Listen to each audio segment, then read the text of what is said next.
Halo cyberji yang cerdas, apa kabarmu hari ini? Selamat datang di channel Klikman bersama Ubiji. Cyberji, jika seseorang mengatakan kepadamu bahwa ia bisa berbicara dengan semut, apa yang ada di dalam pikiranmu? Kamu pasti beranggapan apa yang diyakini orang ini aneh, dan mungkin kamu berasumsi bahwa fungsi akal sehat orang tersebut terganggu. Secara umum, jika berbicara mengenai delusi, hal pertama yang muncul di pikiranmu adalah seseorang yang tidak bisa membedakan harapan dengan kenyataan. Lantas, apakah delusi itu sendiri merupakan skizofrenia? Nah, di video kali ini, Ubiji akan membahas mengenai delusi dan bagaimana membedakan delusi dengan skizofrenia. Untuk kamu yang baru saja bergabung di channel ini, jangan lupa klik tombol subscribe agar kamu tidak ketinggalan info-info menarik seputar psikologi dan kesehatan. Tanpa berlama-lama, yuk langsung aja kita bahas. Cyberji, mungkin hal yang pertama terbayang dalam pikiranmu saat mendengar kata-kata delusi, yakni seseorang yang tidak bisa membedakan antara kenyataan dan harapan, atau imajinasinya.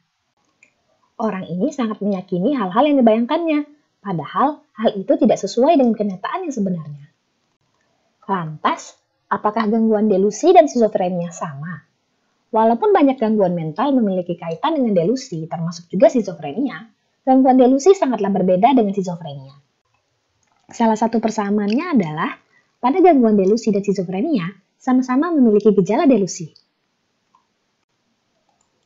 Gangguan delusi dapat didefinisikan sebagai keyakinan yang salah, berdasarkan atas dugaan yang tidak benar mengenai realitas eksternal, yang dipertahankan dengan kuat, terlepas dari apa yang semua orang yakini, dan juga bukti-bukti yang jelas menunjukkan hal yang berbeda. Secara sederhananya, individu dengan gangguan delusi ini akan tetap meyakini bahwa apa yang diyakininya tersebut benar, walaupun semua orang mengatakan hal berbeda dengan yang diyakininya. Pada individu dengan skizofrenia, delusi juga terkadang hadir dengan adanya halusinasi. Kata-kata yang diucapkannya inkoheren atau tidak beraturan. Juga adanya penurunan kemampuan kognitif seperti penurunan kemampuan mengingat atau penurunan kemampuan dalam menggunakan bahasa. Kebanyakan delusi pada individu skizofrenia cenderung aneh dan tidak umum. Delusi dianggap aneh jika delusi tersebut tidak mungkin terjadi sesuai kodratnya dan tidak masuk akal. Contohnya, seperti ia meyakini bahwa organ tubuhnya hilang, padahal tidak ada tanda-tanda bekas luka jahitan, atau apapun yang menunjukkan bahwa adanya tindakan yang dilakukan untuk menghilangkan organ tubuhnya. Atau, ia meyakini bahwa pasangannya telah meninggal, dan pasangannya saat ini adalah orang jahat yang berpura-pura menjadi pasangannya. Padahal mereka adalah pasangan yang syah, dan dibuktikan dengan foto dan buku nikah, serta semua keluarga menyatakan bahwa mereka sudah menjadi pasangan sejak lama. Sedangkan pada individu dengan gangguan delusi, kebanyakan delusinya masih memungkinkan terjadi. Namun, apa yang diyakininya tersebut tidak benar. Contohnya, seperti ia meyakini bahwa Lee Min Ho naksir dengan dirinya, walaupun hal tersebut tidak benar, tapi hal tersebut masih memungkinkan untuk terjadi walaupun kemungkinannya kecil. Perbedaan yang cukup terlihat pada individu dengan gangguan delusi dan individu delusi pada skizofrenia, yakni pada individu dengan gangguan delusi, ia masih memungkinkan untuk menjalani aktivitas sehari-hari dengan normal, jika dibandingkan dengan individu skizofrenia. Seperti pada individu yang meyakini Lee Min Ho naksir dengan dirinya, ia masih bisa bersosialisasi dengan teman-temannya atau menjalani aktivitas perkuliahan seperti biasa. Sedangkan pada individu skizofrenia, kemampuannya untuk berinteraksi sosial, merawat dirinya, dan beraktivitas sehari-hari mengalami penurunan fungsional jika dibandingkan dengan sebelum mengalami gangguan. Cyberji, ada 6 jenis gangguan delusi, yakni erotomanic type. Ini adalah jenis delusi di mana seseorang meyakini bahwa ada seseorang yang mencintainya. Biasanya, orang yang menjadi subjek delusinya adalah orang yang memiliki status tinggi atau terkenal. Individu dengan delusi erotomania ini biasanya akan menguntit, mengikuti, atau menghubungi orang yang diyakininya mencintainya, karena ia yakin orang tersebut ingin ia menghubunginya.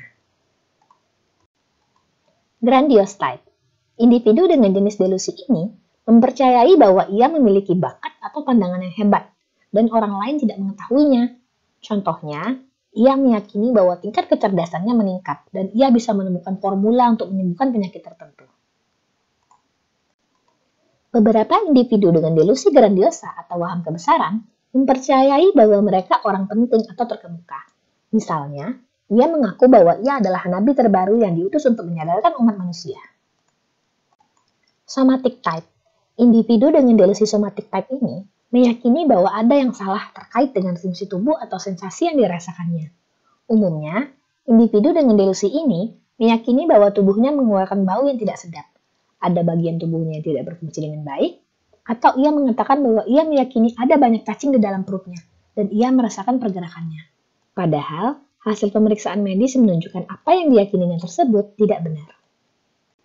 Jealous type. Individu dengan gangguan delusi ini memiliki keyakinan yang irasional bahwa pasangannya tidak setia. Keyakinan ini sangat kuat dan kadang dapat menimbulkan kekerasan pada pasangannya. Terkadang, keyakinan ini timbul tanpa sebab atau berdasarkan bukti kecil yang tidak begitu kuat, seperti pakaian pasangan yang kusut. Persecutory type. Delusi ini terkait dengan individu yang merasa bahwa ada yang bersekongkol untuk meracuninya, mengikutinya, memata-matainya, berniat jahat kepadanya, memfitnah dirinya, atau sekelompok orang berusaha untuk menggagalkannya mencapai sesuatu, walaupun tidak ada bukti yang mendukung keyakinannya tersebut. Mixed type. Pada tipe ini, tidak ada delusi yang mendominasi dalam keyakinan seseorang. Ia mungkin memiliki beberapa jenis delusi yang diyakininya. Individu dengan delusi campuran ini mungkin meyakini bahwa dirinya adalah nabi yang diutus Tuhan. Dan juga, ia meyakini bahwa saat ini ia sedang dikejar-kejar sekelompok orang jahat yang ingin membunuhnya.